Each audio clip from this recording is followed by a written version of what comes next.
अथ नवमो अध्याय। उमा सहित भगवान शिव का प्राकट्य, उनके द्वारा अपने स्वरूप का विवेचन तथा ब्रह्मा आदि तीनों देवताओं की एकता का प्रतिपादन। ब्रह्मा जी बोले, हे नारद, भगवान विष्णु के द्वारा की हुई अपनी स्तुति सुनकर करुणानिधि महेश्वर प्रसन्न हुए और उमा देवी के साथ सहसा वहां प्रकट हो गए। उस समय उनके 5 मुख और प्रत्येक मुख में 3-3 नेत्र शोभा पाते थे। भाल देश में चंद्रमा का मुकुट सुशोभित था। सिर पर जटा धारण किए गौर वर्ण विशाल नेत्र वाले शिव ने अपने संपूर्ण अंगों में विभूति लगा रखी थी। उसकी 10 भुजाएं थी। उनके कंठ में नीला चिन्ह था। वे समस्त आभूषणों से विभूषित थे। उन सर्वांग सुंदर शिव के मस्तक भस्ममय त्रिपुंड से अंकित थे। ऐसे परमेश्वर महादेव जी के भगवती उमा के साथ उपस्थित देखकर भगवान विष्णु ने मेरे साथ पुनः प्रिय वचनों द्वारा उनकी स्तुति की। तब करुणाकर भगवान महेश्वर शिव ने प्रसन्न चित्त होकर उन श्री विष्णु देव को श्वास रूप से वेद का उपदेश दिया। हे मुने, उसके बाद शिव ने परमात्मा श्री हरि को गुंज ज्ञान प्रदान किया। फिर उन परमात्मा ने कृपा करके मुझे भी वो ज्ञान दिया। वेद का ज्ञान प्राप्त कर कृतार्थ हुए भगवान विष्णु ने मेरे साथ हाथ जोड़कर महेश्वर को नमस्कार करके पुनः उनसे पूछा। विष्णु जी बोले, हे देव, आप कैसे प्रसन्न होते हैं? हे प्रभु, मैं आपकी पूजा किस प्रकार करूं? आपका ध्यान किस प्रकार से किया जाए और आप किस विधि से वश में हो जाते हैं? हे महादेव, आपकी आज्ञा से हम लोगों को क्या करना चाहिए? हे शंकर, कौन कार्य अच्छा है और कौन बुरा है? इस विवेक के लिए हम दोनों के ऊपर कल्याण हेतु आप प्रसन्न हो और उचित बताने की कृपा करें। हे महाराज, हे प्रभु, हे शिव, हम दोनों पर कृपा करके ये सब एवं अन्य जो कहने योग्य है वो हम दोनों को अपना अनुचर समझकर बताए। ब्रह्मा जी बोले, हे मुने, श्री हरि की ये बात सुनकर प्रसन्न हुए कृपा निधान भगवान शिव प्रीति पूर्वक ये बात कहने लगे। श्री शिव जी बोले, हे शूर श्रेष्ठ गण, मैं आप दोनों की भक्ति से निश्चय ही बहुत प्रसन्न हूँ। आप लोग मुझ महादेव की ओर देखते हुए सभी भय को छोड़ दीजिए। मेरा ये लिंग सदा पूज्य है, सदा ही ध्येय है। इस समय आप लोगों को मेरा स्वरूप जैसा दिखाई देता है वैसे ही लिंग रूप का प्रयत्न पूर्वक पूजन चिंतन करना चाहिए। लिंग रूप से पूजा गया मैं प्रसन्न होकर सभी लोगों को अनेक प्रकार के फल तो दूंगा ही, साथ ही मन की अन्य अनेक अभिलाषाएं भी पूरी करूंगा। हे देवश्रेष्ठ, जब भी आप लोगों को कष्ट हो तब मेरे लिंग की पूजा करें, जिससे आप लोगों के कष्ट का नाश हो जाएगा। आप दोनों महाबली देवता मेरी स्वरूप भूत प्रकृति से और मुझ सर्वेश्वर के दाएं और बाएं अंगों से प्रकट हुए हैं। ये लोक पितामह ब्रह्म मुझे परमात्मा के दाहिने पार्श्व से उत्पन्न हुए हैं और आप विष्णु वाम पार्श्व से प्रकट हुए हैं। मैं आप दोनों पर भली भांति प्रसन्न हूँ और मनोवांछित वर दे रहा हूँ। मेरी आज्ञा से आप दोनों की मुझ में सुदृढ़ भक्ति हो। हे विद्वानों, मेरी पार्थिव मूर्ति बनाकर आप दोनों उसकी अनेक प्रकार से पूजा करें। ऐसा करने पर आप लोगों को सुख प्राप्त होगा। हे ब्राह्मणों, आप मेरी आज्ञा का पालन करते हुए जगत की सृष्टि कीजिए और हे विष्णु, आप इस चराचर जगत का पालन कीजिए। ब्रह्मा जी बोले, हम दोनों से ऐसा कहकर भगवान शंकर ने हमें पूजा की उत्तम विधि प्रदान की, जिसके अनुसार पूजित होने पर शिव अनेक प्रकार के फल देते हैं। शंभु की ये बात सुनकर श्री हरि मेरे साथ महेश्वर को हाथ जोड़कर प्रणाम करके कहने लगे। विष्णु बोले, हे प्रभु, यदि हमारे प्रति आप में प्रीति उत्पन्न हुई है और यदि आप हमें वर देना चाहते हैं तो हम यही वर मांगते हैं कि आप में हम दोनों की सदा अविचल भक्ति बनी रहे। आप निर्गुण हैं, फिर भी अपनी लीला से आप अवतार धारण कीजिए। हे तात, आप परमेश्वर हैं, हम लोगों की सहायता करें। हे देव देवेश्वर, हम दोनों का विवाद शुभदायक रहा, जिसके कारण आप हम दोनों के विवाद को शांत करने के लिए यहाँ प्रकट हुए। ब्रह्मा जी बोले, हे मुने, श्री हरि की ये बात सुनकर भगवान हर ने मस्तक झुकाकर प्रणाम करके स्थित हुए उन श्री हरि से पुनः कहा, हे विष्णु, स्वयं हाथ जोड़कर खड़े रहे। श्री महेश बोले, मैं सृष्टि पालन और संहार का कर्ता, सगुण निर्गुण निर्विकार स्वचिदानंद लक्षण वाला तथा पर ब्रह्म परमात्मा हूँ। हे विष्णु, सृष्टि रक्षा और प्रलय रूप गुणों के भेद से मैं ही ब्रह्मा विष्णु और रुद्र का नाम धारण करके 3 स्वरूपों में विभक्त हुआ हूँ। हे हरे, मैं वास्तव में सदा निष्कल हूँ। हे विष्णु, आपने और ब्रह्मा ने मेरे अवतार के निमित्त जो मेरी स्तुति की है, उस प्रार्थना को मैं अवश्य सत्य करूंगा, क्योंकि मैं भक्त वत्सल्य हूँ। ब्राह्मणों, मेरा ऐसा ही परम उत्कृष्ट रूप तुम्हारे शरीर से ही लोक में प्रकट होगा, जो नाम से रुद्र कहलाएगा। मेरे अंश से प्रकट हुए रुद्र की सामर्थ्य मुझसे कम नहीं होगी। जो मैं हूँ वही ये रुद्र है। पूजा के विधि विधान की दृष्टि से भी मुझ में और उनमें कोई अंतर नहीं है।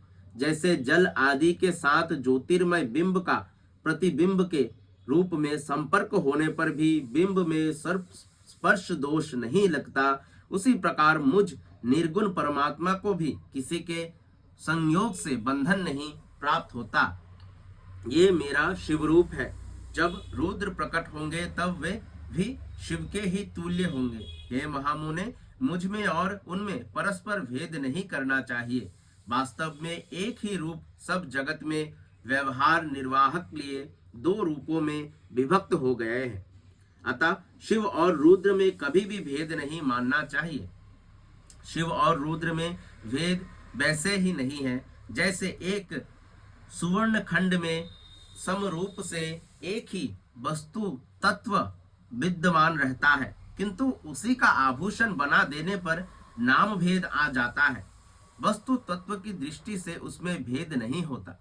जिस प्रकार एक ही मिट्टी से बने हुए नाना प्रकार के पात्रों में नाम और रूप का तो भेद आ जाता है, किंतु मिट्टी का भेद नहीं आता, क्योंकि कार्य में कारण की ही विघ्नमानता दिखाई देती है। हे देवो, निर्मल ज्ञान वाले श्रेष्ठ विद्वानों को यह जान लेना चाहिए। ऐसा समझकर आप लोग भी शिव और रुद्र में भेद बुद्धि वाली दृष्टि से ना देखें। वास्तव में सारा दृश्य ही मेरा शिव रूप है, ऐसा मेरा मत है। मैं आप ब्रह्मा तथा जो ये रुद्र प्रकट होंगे वे सब के सब एक रूप है, इनमें भेद नहीं है। भेद मानने पर अवश्य ही बंधन होगा। तथापि मेरे शिव रूप को ही सर्वदा सनातन मूल कारण सत्य ज्ञानमय तथा अनंत कहा गया है। ऐसा जानकर आप लोगों को सदा मन से मेरे यथार्थ स्वरूप का ध्यान करना चाहिए। हे ब्राह्मणों, सुनिए, मैं आपको एक गोपनीय बात बता रहा हूँ। आप दोनों प्रकृति से उत्पन्न हुए हैं, किंतु ये रुद्र प्रकृति से उत्पन्न नहीं है। मैं अपनी इच्छा से स्वयं ब्रह्मा जी की भ्रूकुटी से प्रकट हुआ हूं। गुणों में भी मेरा प्राकट्य कहा गया है। जैसा कि लोगों ने कहा है कि हर तामस प्रकृति के है, वास्तव में उस रूप में अहंकार का वर्णन हुआ है। उस अहंकार को केवल तामस ही नहीं, वैकारिक सात्विक भी समझना चाहिए। सात्विक देवगण वैकारिक अहंकार की ही सृष्टि है। ये तामस और सात्विक आदि भेद केवल नाम मात्र का है, वस्तुतः नहीं है। वास्तव में हर को तामस नहीं कहा जा सकता। हे ब्राह्मणों, इस कारण से आपको ऐसा करना चाहिए। हे ब्राह्मणों, आप इस सृष्टि के निर्माता बने और श्री हरि इसका पालन करने वाले हो। मेरे अंश से प्रकट होने वाले जो रुद्र है वे इसका प्रलय करने वाले होंगे।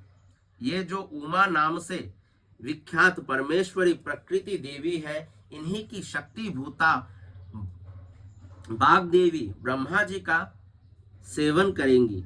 पुनः इन प्रकृति देवी से वहां जो दूसरी शक्ति प्रकट होंगी वे लक्ष्मी रूप से भगवान विष्णु का आश्रय लेंगी। तदंतर पुनः काली नाम से जो तीसरी शक्ति प्रकट होंगी वे निश्चय ही मेरे अंशभूत रुद्रदेव को प्राप्त होंगी। वे कार्य की सिद्धि के लिए वहां ज्योति रूप से प्रकट होंगे। इस प्रकार मैंने देवी की शुभ स्वरूपा पराशक्तियों को बता दिया है। उनका कार्य क्रमश सृष्टि, पालन और संहार का संपादन ही है। हे सूर श्रेष्ठ, ये सब की सब मेरी प्रिय प्रकृति देवी को अंशभूता है। हे हरे, आप लक्ष्मी का सहारा लेकर कार्य कीजिए। हे ब्रह्मणो, आप प्रकृति की अंशभूता बाग देवी को प्राप्त कर मेरी आज्ञा के अनुसार मन से शिष्ट कार्य का संचालन करें और मैं अपनी प्रिया की अंशभूता परात पर काली का आश्रय लेकर रुद्र रूप से प्रलय संबंधी उत्तम कार्य करूंगा।